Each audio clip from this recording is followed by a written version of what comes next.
I'm Francis Hill. I'm 68 years old, and I'm about to tell you about the Christmas that changed everything.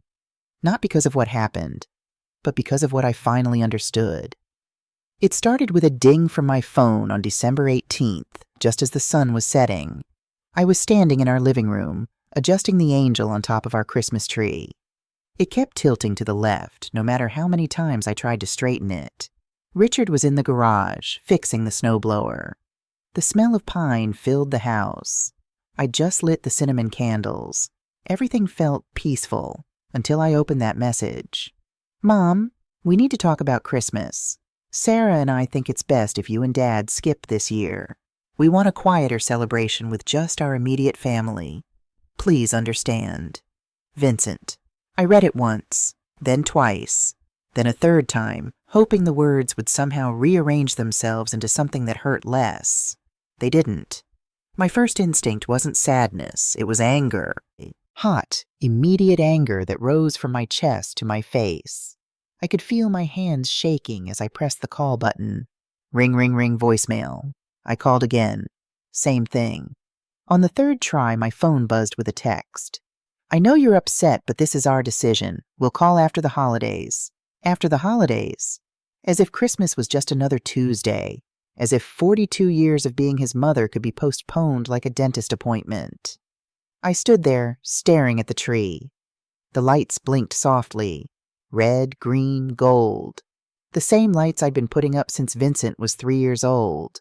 The same ornaments he used to hang on the lower branches because he couldn't reach the top. The same angel he used to ask questions about. Mom, does the angel watch us all year? Yes, sweetheart, she does. Would she see him now? Would she see this? Richard walked in, snowflakes still clinging to his jacket. He took one look at my face and stopped. Fran? I handed him my phone, watched his eyes move across the screen. Once, twice. His jaw tightened, but he didn't say anything, just handed the phone back and sat down heavily on the couch. We sat in silence for what felt like an hour. It was probably 5 minutes, the kind of silence that sits on your chest and makes it hard to breathe. The kind where you're both thinking the same thing, but neither of you wants to say it out loud. Finally, Richard spoke. Did you expect this? Did I? I wanted to say no. I wanted to be shocked. But somewhere deep down, in a place I'd been ignoring for years, I knew I wasn't surprised. I was just finally facing it. I don't know, I whispered. Maybe. That night I couldn't sleep. I lay in bed staring at the ceiling, watching the shadows from the streetlight dance across the wall. Richard was snoring softly beside me, but I knew he wasn't really asleep either. After 45 years of marriage, you learn the difference between real sleep and pretend sleep. I kept thinking about Vincent's message. Immediate family. What were we then? Extended family? Optional family? The kind of family you included when it was convenient? And then I started remembering. 10 years ago, when my daughter Jennifer died in that car accident, everything changed. She was 32, a single mother to Grace, who was only 6 at the time. The funeral was a blur of black clothes and white lilies and people saying things that were supposed to be comforting but just felt empty. She's in a better place. God needed another angel. At least she didn't suffer. I remember standing by her casket, looking at her face, thinking how young she looked, how unfair it was, how Grace would grow up without her mother. Vincent was there, of course. He stood in the back, his face pale, his hands shoved deep in his pockets. He was 32, too, exactly Jennifer's age. Twins. They'd always been close, or so I thought. After the burial, we all went back to our house. Grace sat on the floor in the living room, clutching Jennifer's old teddy bear, not crying, just empty. Vincent pulled me aside. Mom, we need to talk about Grace. I looked at him. What about her? What's going to happen to her? She'll live with us, I said. Of course she'll live with us. Vincent nodded, relieved. Good. That's good. Because I can't take her, Mom. I'm not ready. You understand, right? I understood. He was building his career. He'd just met Sarah. His life was just beginning. How could I ask him to raise his niece? "Of course, sweetheart," I said. "Don't worry about it." He hugged me. "Thanks, Mom. You're the best." And he left, back to his apartment, back to his life. Grace stayed, and we raised her, changed her schools, learned about homework again, sat through parent-teacher conferences, drove to dance recitals, all the things we thought we were done with. We didn't mind. Grace was a gift. Sweet, thoughtful, easy to love. But Vincent barely called, barely visited. When he did come over, he'd stay for an hour, make small talk, and leave. He never asked about Grace's day, never brought her gifts, never offered to take her anywhere. I made excuses for him.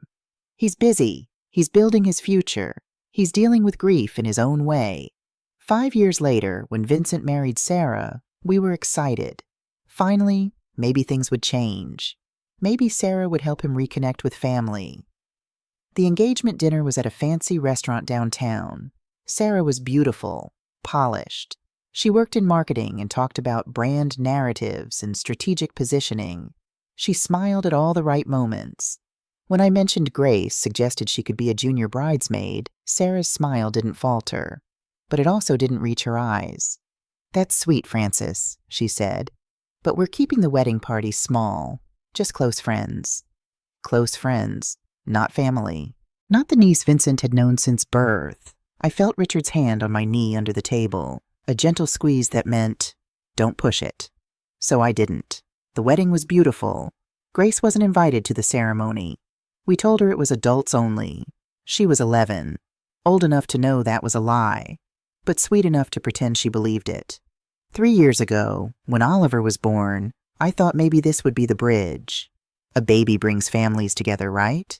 I offered to help, to babysit, to bring meals, to do anything they needed. Sarah always had the same response. "We're good, Francis, but thank you." When Grace asked if she could meet the baby, Vincent said, "Let's wait until he's a bit older. We don't want to overwhelm him with too many relatives." Too many relatives. Grace was his only niece, his dead sister's daughter. But I stayed quiet. I told Grace, "They're just adjusting to being new parents. Give them time." She looked at me with those big brown eyes, Jennifer's eyes, and said, "It's okay, Grandma. I'm used to it." That sentence, those 4 words. I'm used to it. They haunted me, because I knew I'd taught her that. Taught her to accept being pushed aside. Taught her that love meant being convenient. Taught her to shrink herself to fit into other people's comfort zones. And now, lying in bed, unable to sleep, I realized something terrible. Vincent had learned the same lesson, but he'd learned it from me, too. I thought about my own mother. She died 7 years ago, at 83. In her last decade, she lived alone in a retirement community. She'd call me once a week, always on Sunday mornings. "Francis, it's Mom." "Hi, Mom. How are you?" "Oh, fine, fine. Did you get my letter?" I rarely read her letters.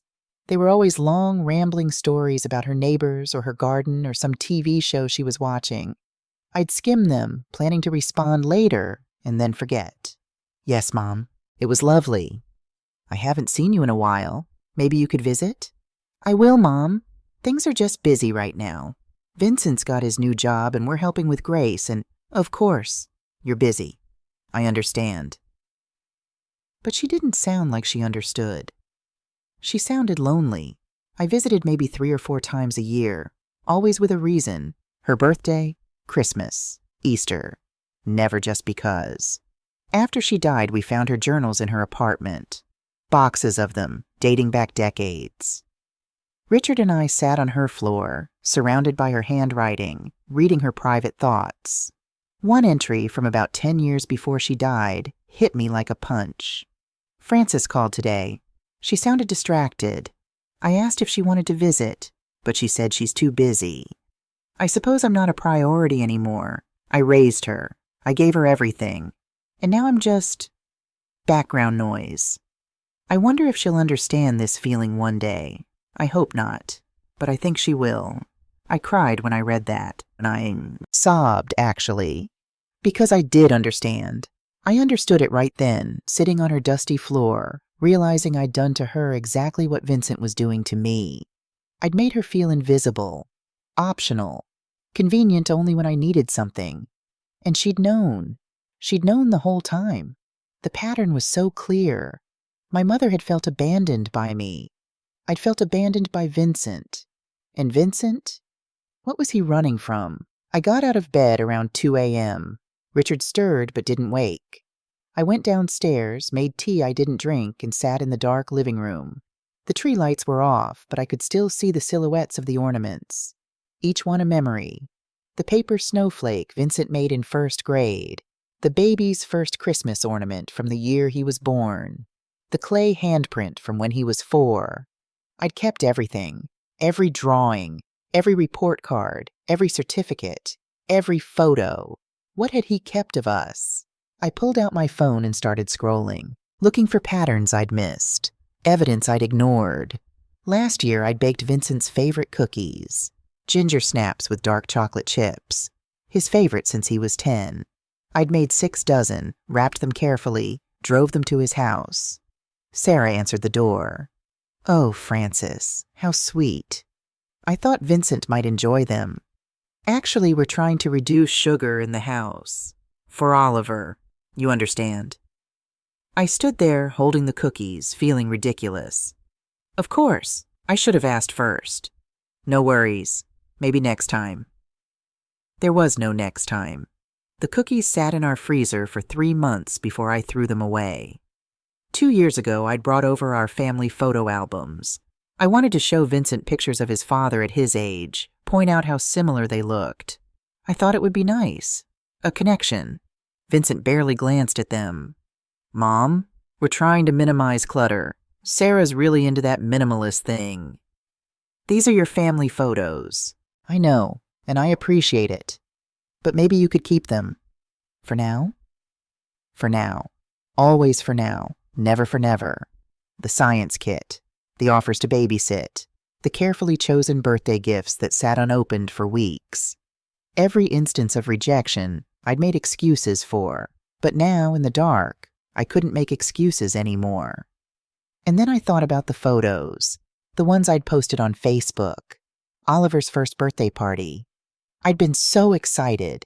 I'd asked if I could take pictures, share them with my friends. Vincent had said sure. But later that week, Sarah sent me a private message. Francis, could you please take down the photos of Oliver?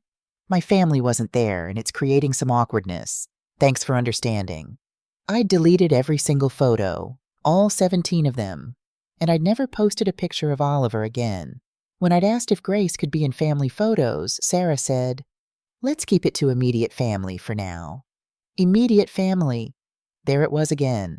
I sat there until sunrise, adding up all the small rejections, all the soft no's, all the maybe laters that never came. And I realized this wasn't new. This wasn't sudden. This had been building for years. The message about Christmas wasn't the problem. It was just the conclusion of a long, slow erasure. But here's the thing I couldn't shake. Why had I let it happen? Why had I kept showing up, kept trying, kept making excuses? Because I'd thought that's what good mothers do. We sacrifice. We persist. We love unconditionally. But somewhere along the way, I'd confused love with self-erasure. I'd taught Vincent and Grace that my needs didn't matter, that I was there to serve, not to be seen. No wonder Vincent felt comfortable sending that message. I'd trained him to think I'd always be there, always understanding, always accommodating. I'd made myself disposable. Richard came downstairs around 6. He found me still sitting in the same spot, cold tea beside me, phone in my lap. Did you sleep at all? He asked gently. No. He sat beside me, didn't say anything, just sat. Finally, I spoke. Richard, did you know about the email? He went very still. What email? The one where Vincent asked for money, 3 months ago. His silence told me everything. You knew, I whispered. Francis, you knew and you didn't tell me. He sighed, running his hand through his gray hair. Because you would have said yes. You always say yes to him. That's my choice to make. Is it? His voice was gentle but firm. When it's our retirement money? When it means we can't afford the things we need? When it means you're lying awake at night worrying about him? I stared at him. How much did he ask for? $15,000. My breath caught. $15,000? He said it was for home repairs, emergency repairs. But I looked into it, Fran, called some contractors. There's nothing wrong with their house that costs $15,000. Then what? I don't know. But I said no, and he stopped calling. And then Richard gestured at my phone. Then this. The pieces clicked together. The message wasn't about wanting a quiet Christmas. It was punishment. Rejection for rejection. We sat in silence for a long time. Then Richard said something I'll never forget. Francis, we raised him to be independent. We taught him values. But somewhere along the way, we also taught him that we'd always be his safety net. And he's learned to resent that net while still expecting it to be there. How do we fix that? I don't think we can fix it, Richard said quietly. But we can stop enabling it. The cabin in Valley wasn't what you'd call luxurious. It was small. 2 bedrooms, a living room with a stone fireplace, a kitchen barely big enough for 2 people to stand in. But it had floor-to-ceiling windows that looked out onto the mountains, and that was enough. We'd driven up on December 23rd. Grace had insisted on staying home with Dorothy, our neighbor. You two need this, she'd said, hugging me tight before we left. At 16, she was already wiser than I'd been at 40. The drive was quiet. Richard kept his eyes on the road. I kept mine on the passing landscape. Bare trees, patches of snow, gray sky. My mind kept circling back to that email. $15,000. 3 months of silence. A message telling us not to come. When we arrived, Dorothy's friend Margaret was already there, along with Mr. Patterson, one of Richard's former students who'd become successful in real estate. They'd driven up separately, bringing food and wine and a determination to make this Christmas different. We spent Christmas Eve cooking together. Nothing fancy. Roast chicken, mashed potatoes, green beans. Margaret made her famous apple pie. Mr. Patterson told stories about Richard's teaching days, how Richard had been the only teacher who believed he could make something of himself. You told me I wasn't stupid, Mr. Patterson said, raising his glass. You told me I just learned differently. That changed my life. Richard's eyes got misty. You did the work, James. I just pointed you in the right direction. I watched them laugh and talk, and for the first time in weeks, I felt something other than hurt. I felt present, like I was actually there, in that moment, instead of constantly worrying about Vincent, about what I'd done wrong, about how to fix things. Dorothy pulled me aside while we were cleaning up. How are you really doing, Fran? I don't know, I admitted. I keep thinking I should feel worse. But mostly I just feel tired. That's grief, she said softly. Not for Vincent. For the version of him you thought you knew. She was right. I wasn't mourning my son. I was mourning the illusion I'd held on to for so long. The belief that if I just loved him enough, gave enough, tried enough, things would be okay. We went to bed early. Richard held my hand in the dark. No regrets? He asked. About coming here? No. About everything else? I paused.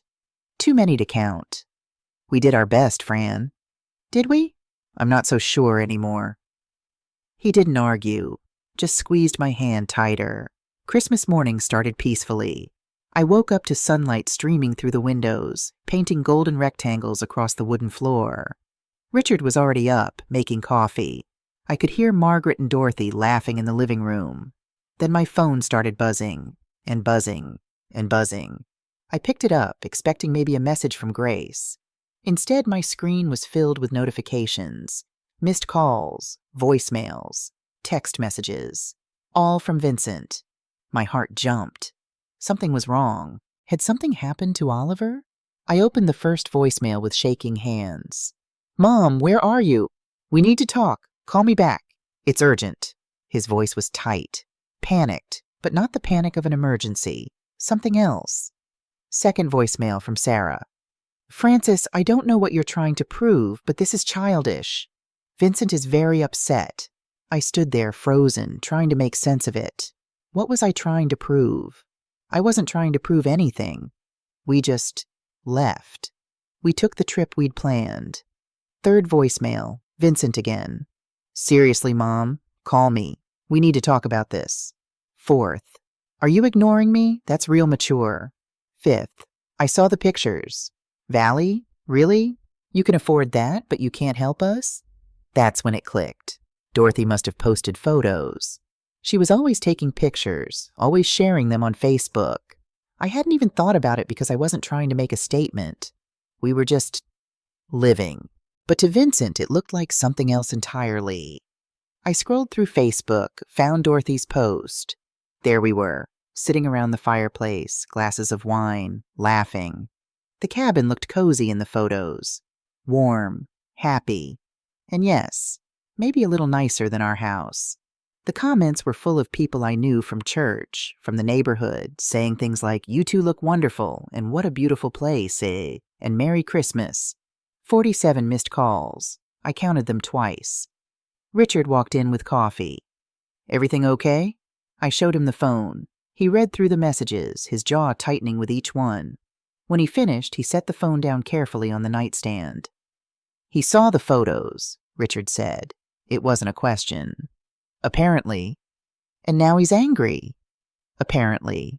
We stood there, both of us trying to process it. Then Richard said something that made my blood run cold. He's not calling because he's worried about us, Fran. He's calling because he thinks we're showing off. Showing off what? A cabin we can barely afford? Money he thinks we should have given him. The truth of it hit me like a wave. This wasn't about concern. This wasn't about Christmas. This was about Vincent feeling entitled to our money, our time, our lives, and being angry that we dared to use them for ourselves. I felt something shift inside me. Not sadness, not guilt, something harder, clearer, anger, real, honest anger. Richard, I said slowly, tell me about the email. All of it. He told me everything. 3 months ago, Vincent had emailed Richard. Not me, Richard. The subject line was "Need to talk." The email was long, rambling, full of justifications and explanations and half-truths. Vincent claimed they were struggling, that Sarah's parents had already helped them twice and couldn't help again, that they'd made some bad investments, that the mortgage was crushing them, that they needed $15,000 or they'd lose the house. Richard, being Richard, didn't just wire the money. He called Vincent, asked questions, wanted to see bank statements, mortgage documents, proof of the investments. Vincent got defensive. Why don't you trust me? I'm your son. I do trust you, Richard had said, but $15,000 is a lot of money. I need to understand what's really going on. That's when Vincent admitted the truth. He'd taken out a second mortgage without telling Sarah, used the money to invest in cryptocurrency on the advice of a friend, lost almost all of it. Now he was behind on both mortgages and didn't know how to tell his wife. He wanted me to give him the money so he could hide his mistake, Richard said, so Sarah would never have to know. And you said no. I said no to giving him cash, but I offered to help him tell Sarah the truth. Offered to help them refinance, talk to a financial advisor, create a real plan.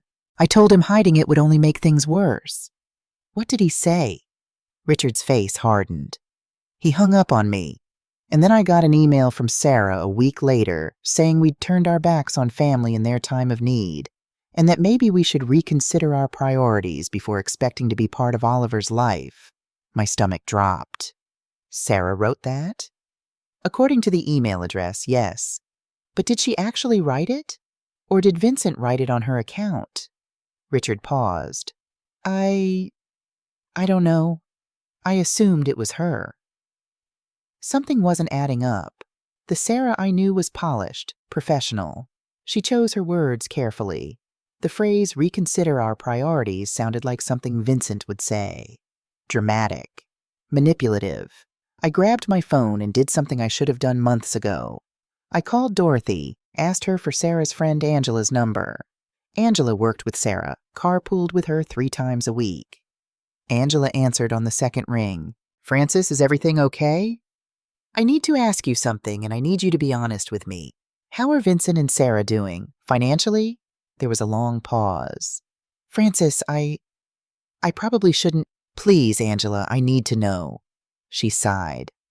"Okay, but you didn't hear this from me. Sarah has no idea about any financial problems. She thinks everything is fine. She was just telling me last week about their plans to remodel the kitchen next year." My heart started pounding. She doesn't know?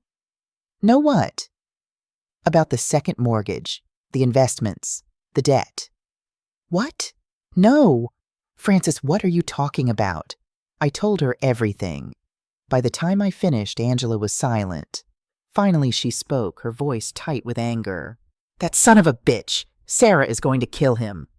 "Angela, did Sarah send us an email 3 months ago telling us we'd turned our backs on family?" "No way! Sarah would never write something like that. She thinks you guys are saints for raising Grace." Everything clicked into place. Vincent had written that email.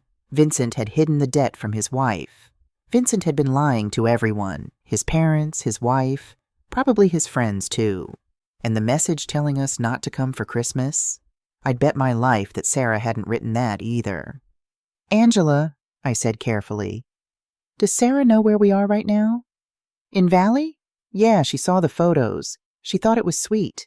Said something like, 'Good for them, they deserve a nice Christmas.'" After I hung up, I sat down hard on the bed. Richard sat beside me. "He lied to her," I whispered. "He's been lying to her about all of it." "Fran, no, listen.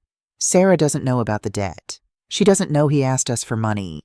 She probably doesn't even know he told us not to come. He's been controlling the narrative, making it seem like we're the problem when really—" I stopped, the weight of it crushing me. "When really he's drowning and he's trying to drag everyone else down with him." Richard's phone rang. Unknown number. He answered anyway, putting it on speaker. "Mr. Hill?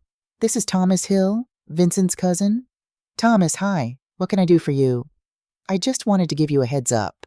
Vincent called me yesterday. He's telling people you guys refuse to help him and that you're flaunting your money on social media while he's about to lose his house." Richard's hand clenched into a fist. "That's not what happened." "I figured. Vincent's always been good at spinning stories to make himself look like the victim. But I thought you should know. Half the family thinks you're being cold. The other half knows Vincent well enough to question his version." "Thank you for telling us, Thomas." "One more thing," Thomas said. "He's saying Francis has been poisoning Grace against him, that you're using her to make him look bad." I gasped. "That's not true. Grace hasn't even talked to Vincent in years because he won't—" I stopped, because that was the point, wasn't it? Vincent was creating a story where he was the victim and we were the villains. After Thomas hung up, I looked at Richard. "We need to go home." "Are you sure?" "No, but we can't let him keep lying. Someone needs to tell Sarah the truth, and it should be us." We packed quickly, said goodbye to Margaret and Dorothy and Mr. Patterson, who all understood. On the drive home, my phone kept buzzing, more messages from Vincent, but also finally one from someone else. Grace. "Grandma, I wrote you a letter. It's on your desk. Read it when you get home. I love you." When we pulled into our driveway 6 hours later, it was dark. The house was exactly as we'd left it. Tree still lit, decorations still up. Grace had kept everything running. She met us at the door, gave us both long hugs, then disappeared upstairs to give us space. On my desk, a handwritten letter on lined paper. "Dear Grandma, I know you're hurt. I know Uncle Vincent hurt you the same way he's hurt me for years. But I need to tell you something I learned. He's not trying to hurt us. He's trying to protect himself from feeling like a failure. When Mom died, Vincent lost his twin, his other half. And I think he's been trying to prove ever since that he's okay on his own, that he doesn't need anyone, that he's successful and strong and fine. But he's not fine. And the more he tries to prove it, the more he pushes away anyone who might see the truth. I don't hate him, Grandma. I feel sorry for him, because he never learned what you taught me, that love isn't something you earn, it's something you receive, just by being you. You taught me that I'm worthy of love even when I mess up, even when I'm not perfect, even when I can't give anything in return. But Vincent never learned that. You tried to teach him that love means giving everything, sacrificing everything, being everything to everyone, and now he thinks if he can't give, he's worthless. You made a mistake with him, Grandma, but you fixed it with me, and that means you can grow, you can change. Thank you for loving me the right way. I hope Vincent learns to receive that love too, but whether he does or not, you did your best. I love you, not for what you give me, but for who you are. Grace, I sat at my desk, letter in my hands, and cried. Not the angry tears or the sad tears. These were different. These were the tears of someone seeing themselves clearly for the first time in years. I had made a mistake with Vincent. I'd taught him that love was transactional, that to be worthy, you had to give until you had nothing left, that your value was in your usefulness. And now he was a 42-year-old man who'd rather lie to his wife, manipulate his parents, and alienate his family than admit he needed help. Because asking for help to him meant admitting failure, and failure meant being unlovable. I'd done that. Not alone. He'd made his own choices, but I'd laid that foundation. But I'd also learned. With Grace, I'd learned to love differently, to teach her that she was valuable just for existing, that she didn't have to earn affection or approval. The question now was, could Vincent unlearn what I'd taught him? And more importantly, was it my job to teach him or his job to figure it out? Richard knocked softly on the door frame. Fran, Vincent's car just pulled up outside. I looked out the window. Sure enough, Vincent's SUV was parked in front of our house, and he was sitting in it, engine off, just sitting. He's been there for 20 minutes, Richard said, just sitting. I folded Grace's letter carefully, put it in my desk drawer, and stood up. Well, I said, my voice steadier than I felt. I guess it's time. I walked to the front door. Richard was right behind me, his hand on the small of my back, not controlling, just steadying, reminding me I wasn't alone. Through the window, I could see Vincent in the driver's seat. His head was down, hands gripping the steering wheel. Then I saw something that made me stop cold. There was someone in the passenger seat. Sarah. Richard, I whispered. Sarah's with him. Did you know she was coming? No. Did you? We looked at each other, both realizing the same thing. Whatever was about to happen, Vincent hadn't planned it this way. I opened the door, stepped onto the porch. The cold air hit my face, but I didn't go back for a jacket. Something told me this wouldn't take long.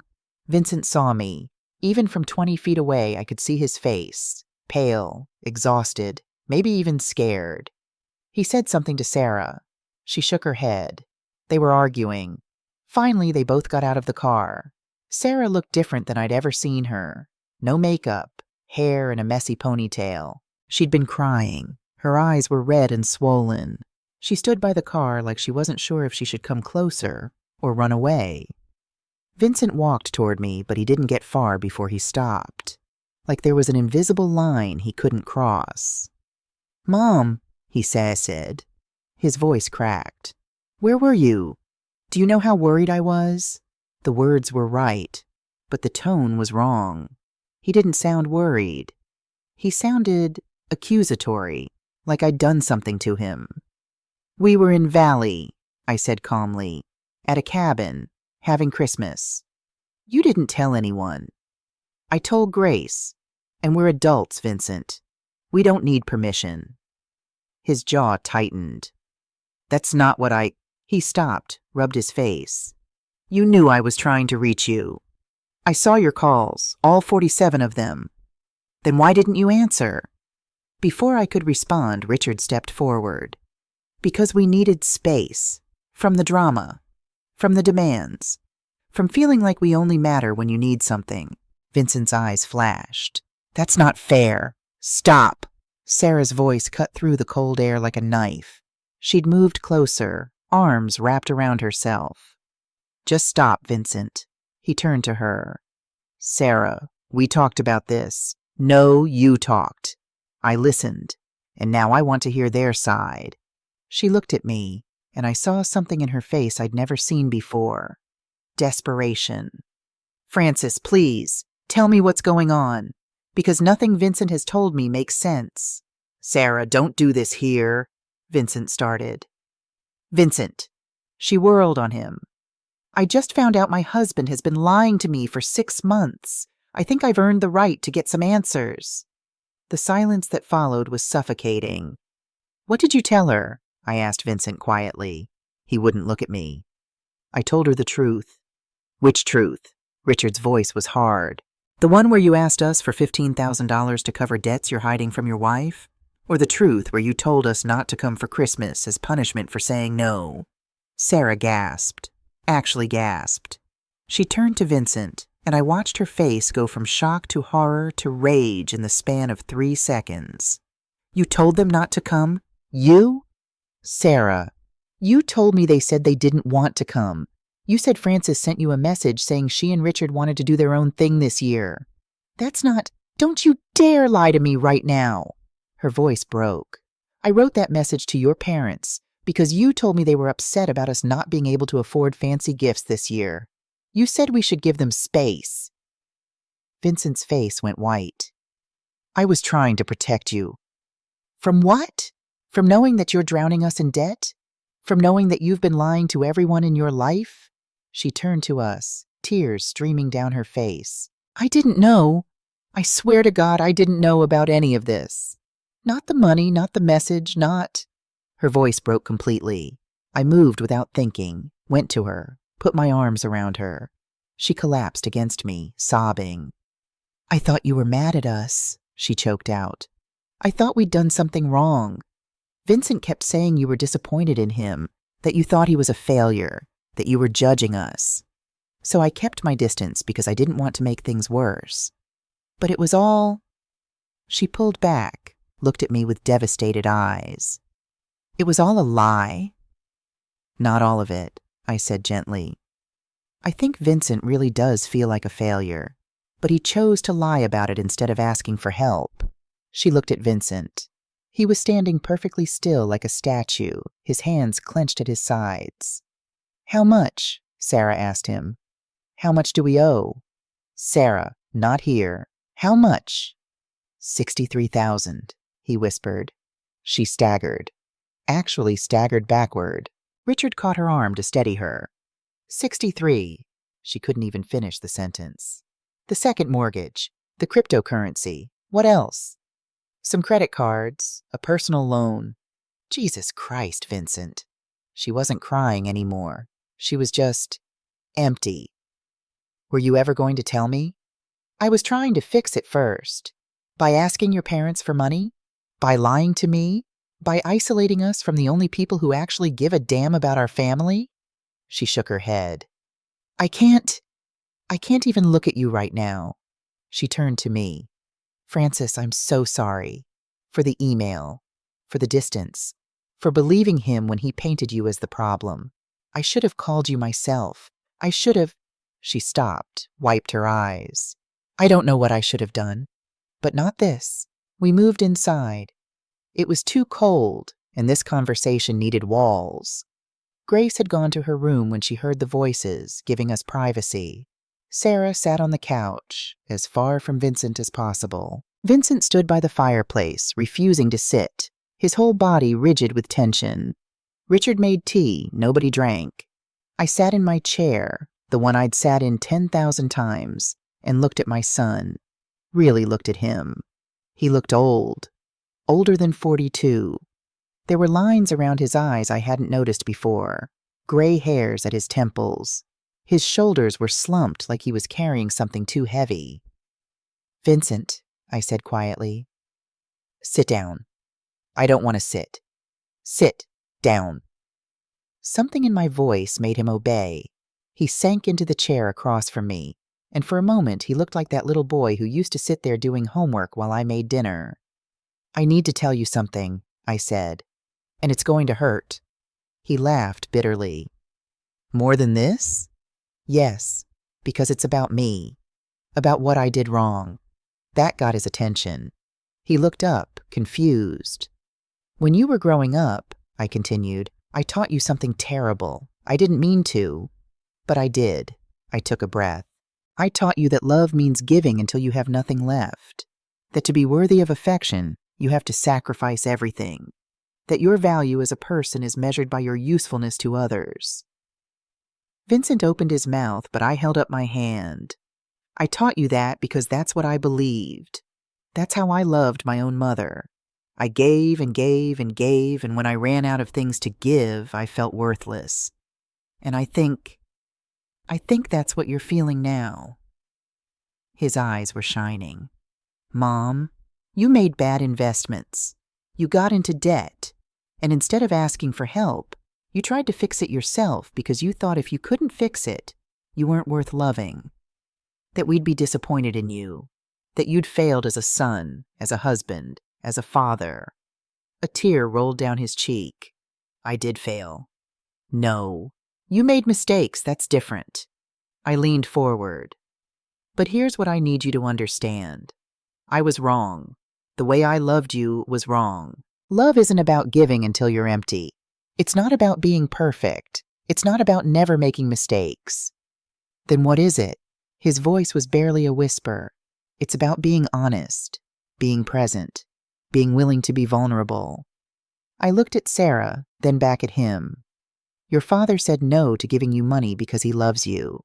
Because giving you money would have let you keep lying, keep hiding, keep drowning. Richard spoke up. We weren't punishing you, son. We were trying to help you stand up. Vincent's face crumpled. I don't know how. I don't know how to stand up when I've fallen this far. Sarah moved then. Slowly, carefully, she sat on the arm of his chair. Didn't touch him, but close enough. You start by telling the truth, she said softly. All of it. To everyone. And then you let people help. Not by giving you money, but by standing with you while you fix it. I've ruined everything, Vincent sobbed. The house, our savings, your trust. Mom and Dad's. You haven't ruined us, I interrupted. You've hurt us, but we're still here. I paused. But Vincent, I need you to understand something. I can't keep being your safety net. Not because I don't love you, but because it's not helping you. It's enabling you to keep making the same choices. He looked at me, terrified. So you're just giving up on me? No, I'm giving you the chance to save yourself. I pulled out the envelope Richard had prepared. This has contact information for financial advisors, credit counselors, and job listings for Mr. Patterson's company. Real help, not a check. Vincent stared at the envelope like it was a foreign object. There's one more thing, I said. My voice shook now because this was the hardest part. You need to apologize to Grace. He went very still. Grace? Your niece, Jennifer's daughter. The girl you've ignored for 10 years. Mom, that's not... Yes, it is. I stood up. You shut her out after your sister died. You refused to let her be part of your wedding. You won't let her meet Oliver. You've made her feel invisible and unwanted her entire life. I know you didn't mean to. Just like I didn't mean to teach you that love is conditional. But impact matters more than intent, Vincent. And the impact is that Grace thinks she doesn't matter. That family is something she has to earn rather than something she belongs to. Sarah was crying again. I didn't know, she whispered. Vincent, you told me Grace was difficult, that she had behavior problems. She's never had a behavior problem in her life, Richard said firmly. She's kind, smart, responsible. She's just a reminder of Jennifer. And Vincent couldn't handle that. Vincent buried his face in his hands. For a long moment, no one spoke. Then, muffled through his fingers, I see Jennifer every time I look at her. And it kills me. It kills me that Jennifer is gone and I'm still here. And I couldn't even... His voice broke. I couldn't even take care of her daughter. What kind of brother does that make me? And suddenly I understood. It wasn't about Grace at all. It was about guilt. "Vincent," I said gently, "Jennifer's death wasn't your fault. I was her twin. I was supposed to protect her. You were 32 years old and living in a different city. You couldn't have known she'd be at that intersection at that moment. But if I'd called her that day, if I'd just called, maybe she would have left 5 minutes later. Maybe she wouldn't have been there when that truck ran the red light." Sarah wrapped her arms around him. "Baby, you can't think like that." "I do think like that. Every day." He looked up at me, his face destroyed. And I couldn't take Grace because every time I looked at her, I saw everything I'd lost, everything I'd failed to protect. "I'm sorry." "God, Mom, I'm so sorry."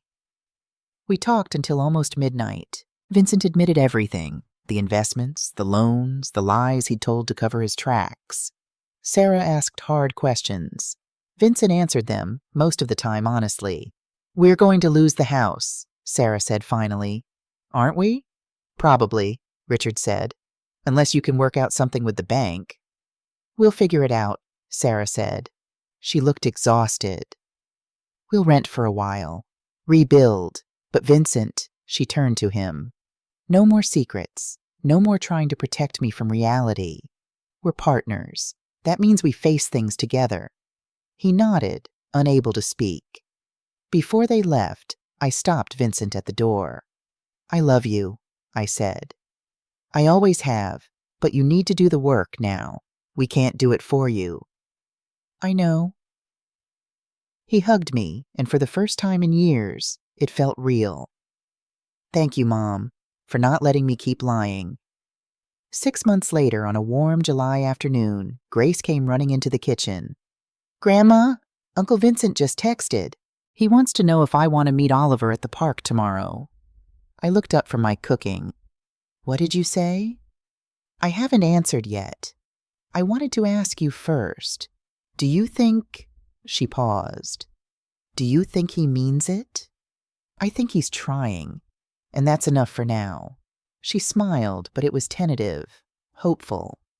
"Okay, I'll say yes." The next day, I watched from a distance as Vincent and Grace sat on a park bench while Oliver played on the swings.